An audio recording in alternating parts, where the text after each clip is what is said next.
Fala, meu povo, mais um vídeo com muita informação aqui para vocês. Hoje, terça-feira, vamos falar sobre o time que deve entrar em campo amanhã para enfrentar o Náutico pelas quartas de final da Copa do Nordeste. Jogo extremamente decisivo, valendo vaga já na semifinal, jogo único. Vamos trazer a escalação, né, a provável escalação desse jogo, além, claro, de quem deve ficar de fora, quem pode ficar no banco de reservas na lista de relacionado. Vamos falar também sobre o mercado da bola, tem informações bastante importantes sobre Carlos de Penha, além, claro, da análise do jogo de amanhã também contra o Náutico e palpites, como a gente sempre faz aqui no canal. Conto muito com o teu like desde o início aqui desse vídeo para ajudar a gente e, consequentemente, o nome do Esporte Clube Bahia. Se inscreve no canal também, estamos tentando chegar a 3.000 inscritos e faltam menos de 400 pessoas para isso. Conto muito com o teu apoio. Clicando no botão aqui de se inscrever é de graça. Meu nome é José Victor, para quem ainda não me conhece. Eu sou produtor de conteúdo aqui do Meu Bahia. E já vamos começar esse vídeo para a gente não perder tempo. Meu povo, como eu falei para vocês, vamos falar sobre o time que deve entrar em campo amanhã contra o Náutico, mas antes vamos falar sobre a lista de relacionados.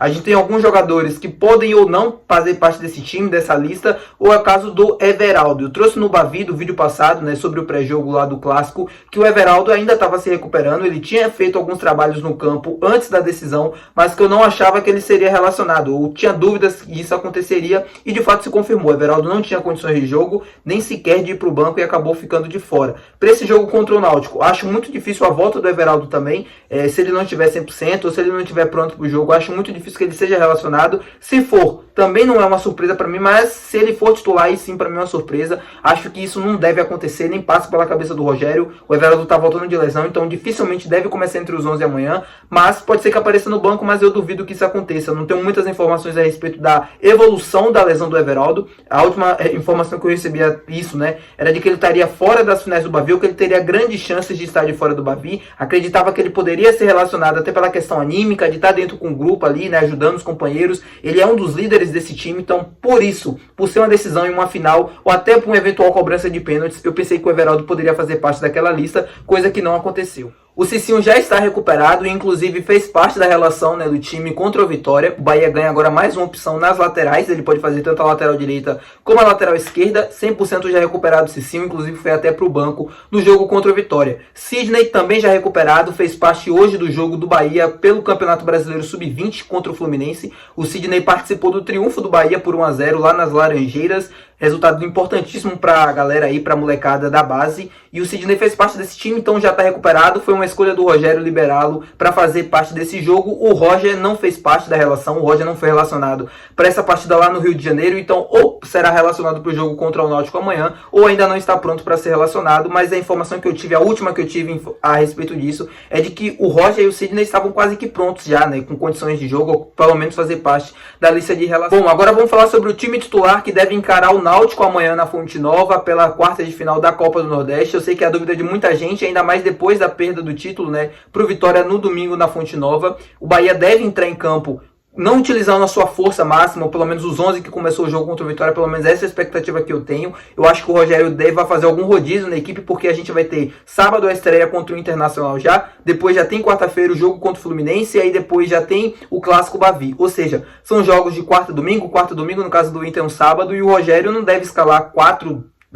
jogos seguidos o mesmo jogador, ele não deve repetir a mesma escalação em 3, 4 jogos seguidos. Eu sei que o bom dessa sequência que a gente deve ter agora é que a grande maioria são jogos em Salvador, à exceção desse jogo contra o Internacional lá em Porto Alegre. O mês de abril vai ser praticamente todo feito aqui em Salvador, então você não vai ter o desgaste das viagens, vai ter apenas os jogos. Então, por conta disso, o Rogério com certeza deve fazer algum rodízio do time, já começando por amanhã. Eu sei que a perda do título pro Vitória dá uma responsabilidade ainda maior para esse jogo contra o Náutico, né, de você dar uma resposta, de ser imediato também, e de você fazer um bom jogo, buscar um bom resultado, mas não acho que é até coerente, né, de que a gente deva utilizar alguns jogadores, óbvio, que não comprometa a qualidade do time para conseguir essa classificação amanhã. Então, por exemplo, o Gilberto pode ganhar oportunidade no lugar do Arias, o Gabriel Xavier pode ganhar no lugar do Canu, a mesma coisa o David Duarte pode ganhar no lugar do Cuesta. Enfim, esses jogadores eu acho que podem ganhar sim a oportunidade, o time deve ser mesclado, muito parecido com o que foi, por exemplo, o jogo contra o Maranhão, onde o Bahia utilizou uma equipe meio que alternativa barra titular. Por exemplo, utilizou o Marcos Felipe, o Gilberto, utilizou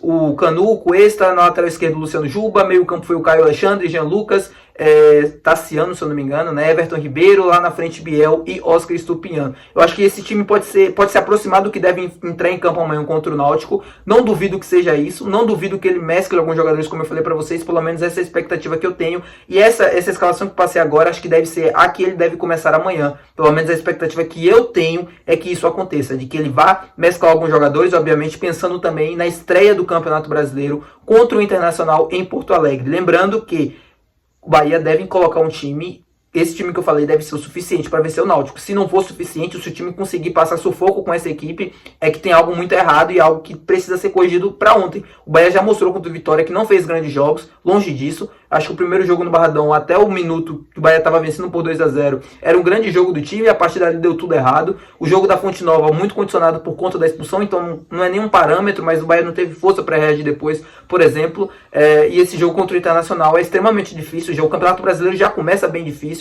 E, enfim, não pode dar riscos, né, de lesões. A gente não pode perder jogadores por lesões musculares, como foi o caso do Everaldo, o Everton Ribeiro ou o Cauli, por exemplo. O Everton Ribeiro não viveu uma grande fase, mas enfim, é um grande jogador e que pode nos ajudar ainda. A gente conta muito com ele para a temporada. Sobre a análise do jogo, sobre aquilo que eu espero, eu acho que todo mundo concorda com o que eu vou falar aqui agora. Independente da equipe que o Bahia coloque em campo amanhã, seja ela titular ou mesclada, como eu trouxe para vocês, o Bahia tem a obrigação de vencer o Náutico, vencer bem e espantar as desconfianças. O Bahia precisa dar uma resposta extremamente positiva depois do fracasso que foi perder o Campeonato Baiano para o Vitória e da forma como aconteceu. O Bahia praticamente não conseguindo exercer a sua superioridade, um abismo técnico que existe entre as duas equipes. O Bahia precisava vencer aquele campeonato até para se autoconfirmar, para que esse trabalho que foi feito no longo do primeiro, né, semestre, ali, do primeiro momento da temporada, se validasse, e isso não aconteceu. Então o jogo do Náutico se torna extremamente importante, extremamente decisivo para essa equipe, para a continuidade desse trabalho. Eu sei que o Rogério não vai ser demitido, independente de perder amanhã contra o Náutico. Eu não espero que isso aconteça, de verdade. Eu não acho que o Rogério, com um fracasso na Copa do Nordeste,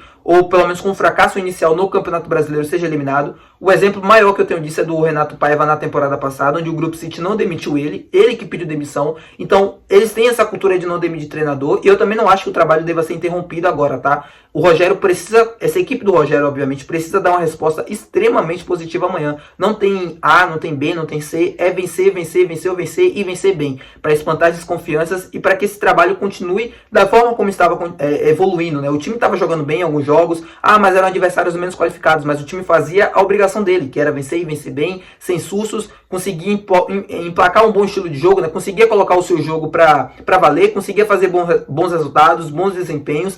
A exceção, óbvio, fica nos Bavis, né, onde o Bahia não conseguiu fazer isso. Então, o jogo contra o Náutico é extremamente positivo, até para que a gente continue, para que a gente vá para o jogo do Internacional, obviamente, sem essa pressão a mais de não ter conseguido vencer bem o Náutico, ou de ter sido eliminado, por exemplo, para que a gente comece o Campeonato Brasileiro também de forma positiva. O jogo contra o Internacional é extremamente importante. Depois a gente já tem um Fluminense em casa, aí depois já tem um Clássico Bavi, ou seja, o Campeonato Brasileiro ele não dá folga. São jogos extremamente difíceis, às 38 rodadas, e, enfim, tentar tirar pressão de alguma forma desse jogo contra o Inter é a missão de quem vai entrar em campo amanhã contra o Náutico. Então, espero um jogo extremamente, do Bahia extremamente positivo, do Bahia indo pra cima, de buscando o resultado o tempo inteiro, de buscando fazer gols, de buscando resolver logo a partida, até para que possa descansar também com a bola, né? Você editar mais um ritmo mais baixo do jogo, para que você se desgaste menos. O Bahia teve um desgaste muito grande no jogo contra o Vitória, são 70 minutos basicamente correndo atrás de um resultado com um homem a menos.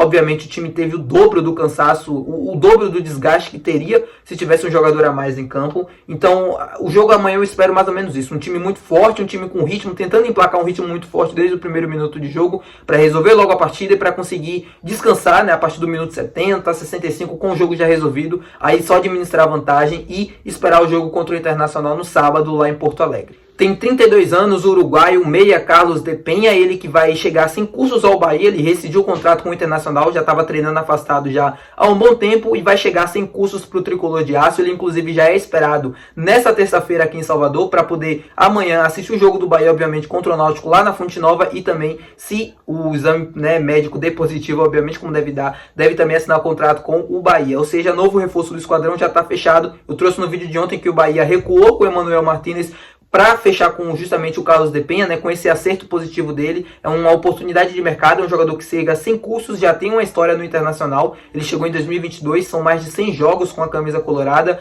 são 6 gols, se eu não me engano, são 11 gols, algo próximo a isso. É um jogador que tem passagens pelo futebol inglês, passagens pelo futebol espanhol, por exemplo, pelo futebol ucraniano, e escreveu essa história no internacional aqui no futebol brasileiro e chega para reforçar o tricolor de aço. Chega para mim sem grandes expectativas, por mais que o Emanuel e o Carlos Depinha sejam jogadores de características diferentes, né? O Emanuel é um jogador um pouco mais defensivo e o Carlos um jogador um pouco mais ofensivo, ele pode fazer diversas funções ali no meio de campo. Eu entendo, e não sou eu que estou falando, diversos outros jornalistas também comentaram sobre isso, foi o que minha fonte me confidenciou, né? Que o Bahia justamente recuou com o Emanuel Martínez depois da pedida do Fortaleza, o Fortaleza que fez uma proposta ao América, o Bahia obviamente não quis cobrir esse valor, e aí para fechar com o Carlos Depinha, que chega sem custos ao Bahia. Essas são as informações de mercado da bola que eu trago para vocês desde ontem. Sobre Eric Puga, eu vejo que muita gente comenta aqui, não houve nenhuma atualização. O próprio presidente do Ceará escreveu num Twitter que o Bahia ainda não tinha feito proposta pelo jogador. Eu trouxe para vocês, se eu não me engano, há 2, 3 dias atrás, acho que uns 4 dias,